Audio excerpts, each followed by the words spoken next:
Bonjour peuple de Dieu. Notre sujet d'aujourd'hui, c'est la suite de ce qu'on avait parlé la fois passée. Pourquoi ma prière n'est pas exaucée? Nous allons prier avant de commencer au nom de Jésus. Seigneur, sois loué, sois glorifié. Tu es bon, tu es merveilleux. Merci pour cette opportunité. Zambe malobana yo yaka pamba te nzambe avaizonga na mboka nango isalaka mosala nango ekangolaka epambolaka edelivraka efortifiaka pe edifiaka na couvrir libota na ngai na makila na Yesu nsike ngai moko na yebi ko briser, ko paralyser tout ce qui est de l'ennemi. Je les rends impuissants, inopérables et je les envoie dans les lézardes dans le nom puissant de Jésus. Loba na place na ngai ngana limwa yo monana. Nous avons ainsi prié. Amen. Aujourd'hui, nous allons lire dans les livres de 1 Samuel 1, les versets 12 jusqu'à 17. Vous connaissez quand même l'histoire de Anne. Nous allons lire juste 2 versets. Et les autres, vous allez les lire à la maison. Mbala ya sima na vidéo wana tolobaki kola lobaki na biso pourquoi ma prière n'est pas exaucée. Et après midi à lelo, ils allaient suite nango. Dieu nous dit qu'il nous exauce au moment favorable. C'est-à-dire nos prières sont exaucées au moment favorable. On est allé suite. Il y a question oyo tomituna ka bato nyonso bino ngai mwana papa moningami leki pourquoi prière nanga isa exaucée. Ndelo yango nkolo aye koyebisa biso na nzela na ngai ke Nzambe a répondaka biso na moment favorable. C'est-à-dire, nos prières sont exaucées au moment favorable. Yango, na mukanda ya 1 Samuel 1, 12, tina 17, kuna tomoni comment Anne azalaki kolela. Na kati ya tempelo, kolela la Nzambe, pote Nzambe apesa ye Samuel. Tomoni na 1 Samuel 1, 12 na 17.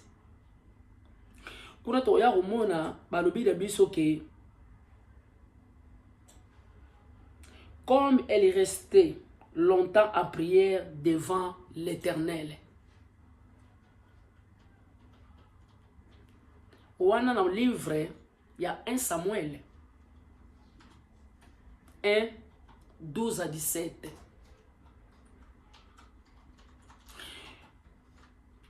Pour la Bible, comme elle est restée longtemps en prière devant l'Éternel. Dans verset 27, c'était pour cet enfant que je priais et l'Éternel a exaucé la prière que je lui adressais. Mon ingami totali na verset oyo na 27 ndenge makomi elobi na biso. Je m'excuse, une minute. Awa na 1 Samuel 1, 12. La Bible dit comme elle est restée longtemps en prière devant l'Éternel. Kuna bazola kisabiso ndenge nini Anne aumelaki na prière na présence en Nzambe alemba kite aumelaki. Et même Eli a remarqué ki ye ndenge monoko na ye toto kokoloba na lingala bambebo na ye koma ezalaki ko beta bakanisa ki même ye Eli akanisa ki même si ameli masanga langwe malangwa ki masanga te ezalaki pona pasi ya kobondela azali ko sambela mingi tellement ko bondela. Parce que Bible ezolo bana biso nini comme elle est restée longtemps en prière devant l'Éternel. Longtemps, donc ya wumelaki alemba kite. Yango il est écrit dans le verset 27. Alobi, c'était pour cet enfant que je priais et Éternel a exaucé la prière. ezalaki pona mwana na ye Samuel oyo ye azali komipesa na kobondela kolela komitungisa mwana nde wana Samuel oyo parole elobi na biso na 27 nde Samuel nde prière na ye yango wana oyo azali kosenga et prière na ye ezaki exaucé. Mais soki totali na 12 balobi ke la Bible nous dit que elle restait longtemps. Donc a oumelaki. C'est pour cela na 27 balobi na biso prière na ye. Na 27 ba yebisi biso mwana yango nde ye wana Samuel oyo azali kozela o Nzambe a exaucaki prière na ye. Cela signifie quoi? Anne a oumelaki na présence en Nzambe. C'est là qui a fait que sa prière était exaucée. Et c'était exaucé quand c'était les moments favorables. Parce que ma soeur, mon frère, on ko samela lelo. Nzambe pas ko exaucer au lelo. Mais tout comme ko exaucer yo dans un an, dans un mois.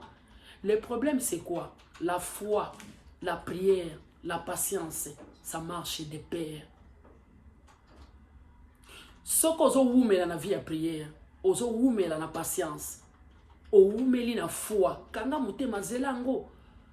Comme il est écrit dans les livres d'Abakouk, même si la promesse est tarde, attends-la, elle s'accomplira certainement. Ça dit, Nzambe mutalaki biso, et koko kisama certainement, nenge moko pe an, akanga ki motema, oumeleki na présence en Nzambe. Et na 27, ba yebisi biso que prière nezala ki exaucé, et Samuel nde ye, o ya baneki kolelela. Nzambe et Nzamba pesa qui est Samuel et prière na ye yangwana nde ezaki exaucé et exaucement ya prière na ye réponse na ngonde Samuel. Yango ma sœur mon frère autre fatoloba ki Nzamba lobaki na biso pourquoi ma prière n'est pas exaucée. Lelo réponse ye que prière na biso suite nde ya question wana otobitu na biso nyonso et lelo réponse ezali prière ezalaka exaucée na moment favorable lokola Anne akangaki motema zelaki azelaki ma sœur yo nanga tozela tokanga motema tokene na banda kwa nganga te lokwa bato musuba kene na banda kwa nganga po akele luka musala po nganga pesa ye mwana po mwana wana après akozala mwana ba problème parce que ndoko luka ye na nganga kanga motema ma sœur zela zala na patience zala na foi bondela mingi Nzamba ko répondre nga lelo Nzamba ko répondre yo lobi mais mutu musa ko répondre ye un an après. Tant que vous avez la réponse un an après, mais tant que vous avez dans 3 jours. Grâce à Dieu, vous avez des moutons. Grâce à Dieu, vous avez des moutons. Chacun sa grâce. Il est écrit, Dieu fait grâce à qui il veut. Et il répond au moment favorable. Le cas la Anne, il y a qui réponse na ye na moment favorable, moment nezaki moment na ye, ezaki moment na yo te ma sœur, ezaki pe moment na ngate moment ya ndeko songolo te. Donc les kamunyo so ko za nango, zala la patience, bondela mingi, tala Anne, Eli akanisa ki mosani na Nzamba kanisa ki ke ye ameli masanga memelaki masanga te, bakanisa ki akomi ivrogne, mais non alangwa ki te, amelaki masanga te, abanaki tellement que le Nzambe bakomaki ko comprendre yete na kati ya église. Mais dans 27, balobi na biso que prière nezaki exaucée et exaucement ya prière na ye réponse nezalaki Samuel. Ma sœur mon frère, yo pe réponse na yo zela yango na prière na kokanga motema zala na foi. Kokena nganga te Jésus revient bientôt ma sœur. Ce qui okena nganga zui déjà vie na yo, zui déjà esprit na yo et moi no ya kopesa yo. Akozala moi no tanga koyana mokila kotungisa yo mingi parce que awuti epa ya satana. Lukozo eloko ewuti epa ya Nzambe. Tango zui lipamboli na yo mosala. Ozui libala, ozui mwana epa ya Nzambe za lipamboli oyo ekoumela. Po Bible lobi lipamboli ya Nzambe eumelaka. Et soukakate, mais oyo zui nandira bakisi ko umela te et ko kende pe yo vina yo satana ko récupérer yo.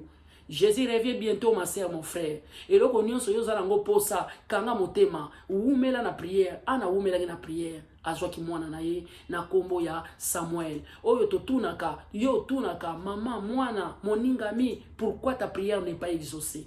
Ndeli to solo la ki na vidéo wana yuti koleka. Et le long kolo ayeko yebisa biso, Dieu répond au moment favorable. Tala ana saki exaucé. Dieu peut exaucer prière na yo lelo. Ako ko exaucer lobi. Ako ki peut ko exaucer prière na yo 1 an, 6 mois après. Ça dépend ya Nzambe. Ezo dépendre na yo te. Toi ton problème c'est quoi? Reste dans la présence de Dieu. Ton problème c'est quoi ma sœur, mon frère? Ma sœur, mwana, papa, yaya. Problème nanga na yo ezali ndenge nini, craignez juste Dieu. et la vie de la sanctification, la vie de prière. Ne triche pas, restez dans la présence de Dieu, craignez Dieu, Jésus revient bientôt. Et les Kamonozo Senga, Nzambe, Dieu va te répondre, Dieu va exaucer ta prière au moment favorable.